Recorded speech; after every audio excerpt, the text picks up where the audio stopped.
Ndabasuhuje mu izina rya Yesu, mwe mudukurikira kuri Lekabo TV. Imana y'amahoro ibaha umugisha, Imana ihira ibiganza byanyu. Wowe utari wakora subscribe, nukore subscribe kugira ngo ujye ubasha kudukurikirana umunsi ku munsi uko tugezaho ijambo ry'Imana. Nitwa Evangeliste Mbabazi, umukozi w'Imana. Ndakwifuriza umugisha w'Imana, ndakwifuriza guhirwa, ndakwifuriza gukomera ku munsi mubi. Dandala kosa befo, ndakwifuriza kugira imbaraga z'ikindi gihe, ndakwifuriza kunesha mu bihe bikomeye. Ndagira ngo tuganire ijambo ry'Imana riboneka mu gitabo ca Zaburi ya 37 guhera kuri 25 umurongo wonyine. Haravuga ngo nari umusore none ndashaje, sindabona umukiranutsi w'Imana aretswe, cyangwa se ngo urubyaro rwe rusabirize. Dawidi niwe wavuze aya magambo, aravuga ngo nari umusore none ndashaje, tandobre, aho nabereye sindabona umukiranutsi w'Imana aretswe, cyangwa se urubyaro rwe ngo rusabirize. Ndagira ngo nkubwire ko mu buzima bwa Kristo tubamo, mu buzima bwawe, niba uzi ko uri umukiranutsi w'Imana ntabwo uzigera urekwa. Niba uzi ko ukora iby'Imana ishaka ntabwo uzigera urekwa. Isi nubwo izakwanga ikakureka, abantu bakakwanga, abavandimwe bakagenda, imiryango ikagenda, dandarasika, ariko ntuzigera urekwa. Ntabwo Imana izakureka. Dawidi yarabivuze abibwira Salomo umuhungu we. Dawidi icyo gihe avuga iyi Zaburi yarashaje, ageze mu zabukuru. Arangije avugana na Salomo umuhungu we, aramubwira ngo Salomo mwana wanjye, uzamenya Imana ya so tobinima. Aramubwira ngo iyo so yakoreye nawe azaba ariyo ukorera. Yaramuhaye icyo bita umurage, yaramuhaye icyitwa, yaramusigiye 8 udashira, yaramusigiye 8 udasaza. Aramwicaza, amuzamura mu nzu y'ibwami, amuzamura muri ofisi. Aramubwira ngo Salomo mwana wanjye, nyumva neza, tega amatwi, uzamenye Imana ya so, uzasenga Imana ya so. Imana so yakoreye nawe azaba ariyo ukorera. Imana so yiringiye nawe azaba ariyo wiringira. Amen. Haleluya, haleluya. Shandala kodre bele la sandra kotayasika, zini maidone madre haike kosta bofe. Biragorana ko, birakwiriye ko dusigira abadukomokaho umurage mwiza. Birakwiriye ko abo twabyaye tubasigira umurage mwiza. Birakwiriye ko tuzabasigira imbuto y'agakiza. Dawidi aravuga ngo mwana wanje Salomo, umva neza, birashoboka ko uzagira urubyiruko mu rugenzi rwawe rukakujyana mu zindi nzira.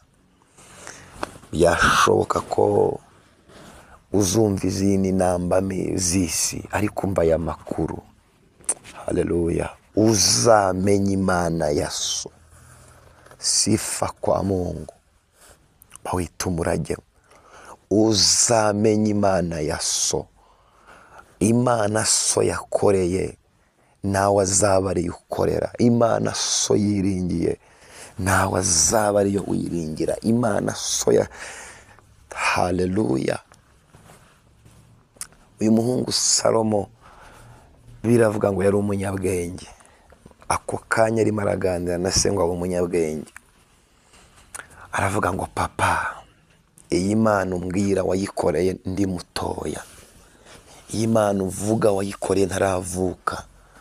Iyi Mana uvuga mwabanye ntarabaho. iyi Mana imeze gute, iyi Mana iteye ite, ni ibiki biyiranga. Dawidi ahita yandika iyi zaburi abwira Salomo ngo Salomo mwana wanjye, nari umusore none ndashaje, ubu ndeba nanjye nari umusore nk'abandi, nari mfite imbaraga nk'abandi, ariko ndashaje, ariko sinigeze mbona umukiranutsi w'Imana arekwa. Aho nabereye sinabonye umuntu w'Imana arekwa. Nari umusore none ndashaje, ariko sinari nabona umukiranutsi aretswe cyangwa urubyaro rwe ngo rusabirize. Itangazo, ntabwo umukiranutsi w'Imana arekwa. Umva aya makuru, ntabwo umuntu wizeye Imana arekwa. Dalobere ntabwo azasabiriza, ntabwo urubyaro rwe ruzicwa n'inzara, niko ijambo riravuze. Aramubwira ngo aho nabereye ku myaka mfite sinigeze mbona umukiranutsi w'Imana arekwa. Nanjye nkuzaniye iyi nkuru.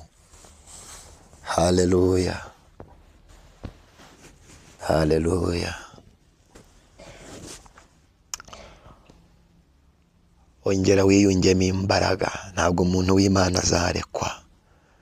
Ushobora kugera kure, ushobora kugera ahantu habi, ushobora kubabara, abantu bakabona birarangiye, abantu bakabona biracitse, bakabona ko ibyawe byarangiye, ariko ntabwo umuntu w'Imana arekwa.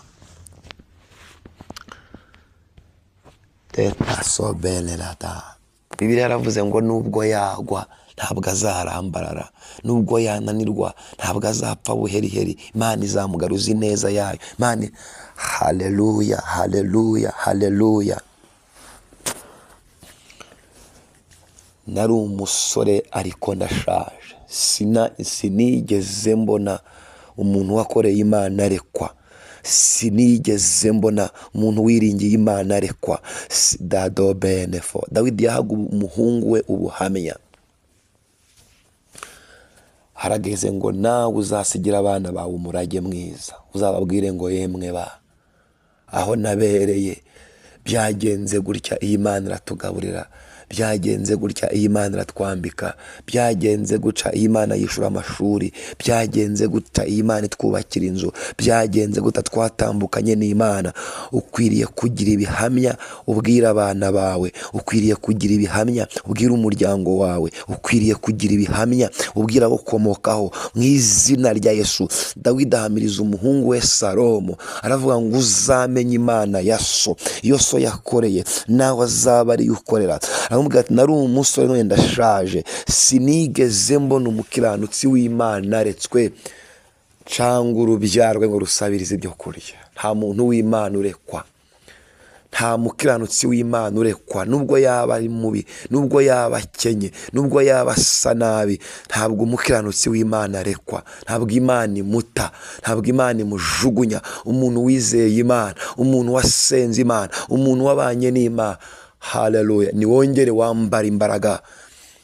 Umukiranutsi w'Imana ntabwo ajya arekwa.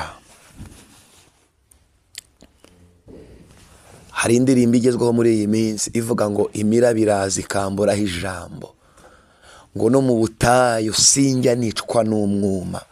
Ndagira ngo muri iri jambo imiraba nize nikureho ijambo mu izina rya Yesu. Mu butayu urimo, mu ntambaro urimo, mu bigaragaza urimo, were kwicwa n'umwuma. Ube kuri iyi network ivuga ngo ntabwo umuntu w'Imana azarekwa, ntabwo umukiranutsi w'Imana azarekwa, abisi bazarekwa, abandi bazarekwa, ariko ntabwo umuntu w'Imana azarekwa.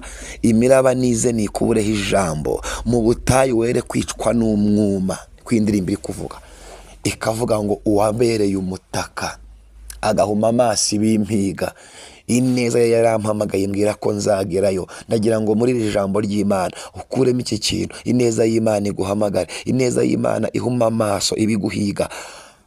Umukiranutsi w'Imana ntabwo ajya arekwa.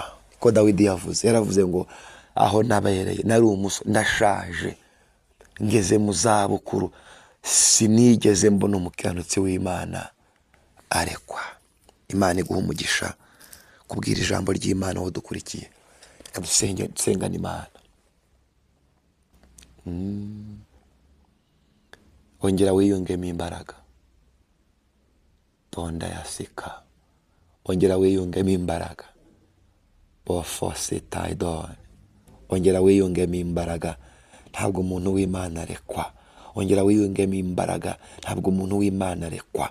Ongera wiyungemo imbaraga, n'ubutari ubu bwarakeye. Ongera wiyungemo imbaraga, n'ahatari Imana arahakunyujije. Ongera wiyungemo imbaraga, n'ibitari ibingibi Imana bikunyujijemo warabitambutse. Ongera wiyungemo imbaraga, izi ntamba edobene fotayadonema, mu izina rya Yesu. Uyu ni umwaka w'imbabazi ku buzima bwawe. Uyu ni umwaka w'ihumure ku buzima bwawe. Uyu ni umwaka wo kwera ku buzima bwawe. Uyu ni umwaka wo gutsinda ku buzima bwawe. Ibyagutsinze ntubitsinde mu izina rya Yesu.